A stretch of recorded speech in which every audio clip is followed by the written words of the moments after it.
কোরআনের কথা বলার অপরাধে আমি তো মিয়া শুধু রাজশাহী এলাকার পরিচিত মানুষ, যিনি গোটা বিশ্ব বরেণ্য মুফাসসিরে কোরআন, যার আওয়াজ ধ্বনিত প্রতিধ্বনিত হয়েছে, আজও পর্যন্ত যার কণ্ঠ শুনতে পেলে নিস্তব্ধ হয়ে যেতে হয়, সে লোকটি আজকে সেলের ভেতরে প্রহর গুনতেছে। কথা বলেন ঠিক কিনা?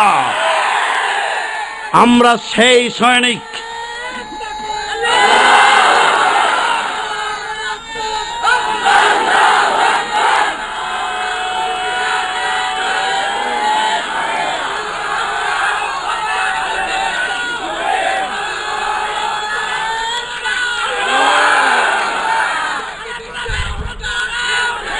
সংগ্রামী সুধী মণ্ডলী, আমরা আল্লাহর শুকরিয়া আদায় করছি। আল্লাহর কোরআনের জন্য, ইসলামের জন্য হাজারবার জেলখানায় যেতে প্রস্তুত। রাজি আছেন আপনারা?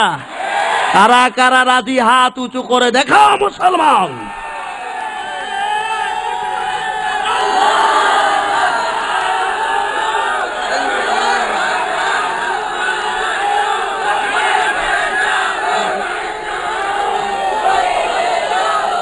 সুপ্রিয় সুধী মণ্ডলী, হাত নামান। আল্লাহর শুকরিয়া আদায় করছি, আল্লাহর শুকরিয়া আদায় করছি যিনি আমাদিগকে বাঁচিয়ে রেখেছেন। কি বলেন? এর সাথে আরো একটি খবর রয়েছে, আপনারা পত্রিকায় নিউজ দেখেছেন। আমি বিশাল এক দুরারোগ্য রোগের সাথে সম্পৃক্ত ছিলাম। পত্রিকায় নিউজ এসেছে, সংগ্রামে নয়া দিগন্তে আমার পিকচার সহ এসেছিল। আজকে রাজশাহী বানেশ্বর এলাকা থেকে এক ভাই কল দিয়ে বলছেন যে আপনি বেঁচে আছেন, এটা তো আমরা জানি না। আমরা জানি যে আপনার দাফন কাফন হয়ে গেছে। বাঁচিয়ে রেখেছেন কে? 4 দিন আইসিইউতে ছিলাম, লাইফ সাপোর্টে ছিলাম। সেখান থেকে যা পেয়েছি, কারাগার থেকে তা আরো বেশি কিছু পাইছি। সুতরাং এই জায়গা থেকে গুলি করে, জেলের ভয় দেখায়া, ফাঁসির ভয় দেখায়া আমি আবুল কালামকে আর দূরে সরানো সম্ভব নয়।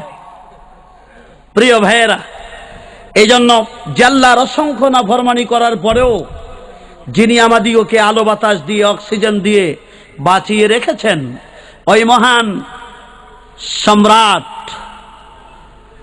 সম্রাটের সম্রাট, রাজাধিরাজ রব্বুল ইজ্জাত ওয়াল জালাল তাবারাক ওয়া তাআলা, তার শাহেনশাহ দরবারে লাখ কোটি সেজদায় শুকর পেশ করছি।